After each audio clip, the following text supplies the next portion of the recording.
आज south Africa और New Zealand के दरमियान 4 बड़े रिकॉर्ड टूटे हैं और बने हैं। वो 4 रिकॉर्ड कौन कौन से हैं आपको वन बाय वन बताता हूं। सबसे पहला जो रिकॉर्ड है वो आपको बताता चलूं कि मैथ्यू ब्रेड्स ने 150 रन की इनिंग खेली और उन्होंने रिकॉर्ड तोड़ा है, 47 साल रिकॉर्ड तोड़ा है।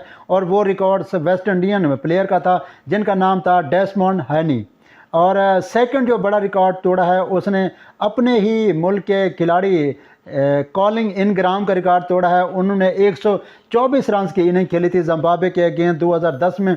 तीसरा जो सबसे बड़ा रिकॉर्ड बना है जी वो ये है कि केन विलियमसन ने आज 7000 रन्स कंप्लीट किए और तेज़ तरीन 7000 रन्स कंप्लीट करने वाले न्यूजीलैंड के पहले बैटर बने हैं। 49 की एवरेज से इन्होंने 7000 रन्स कंप्लीट किए हैं।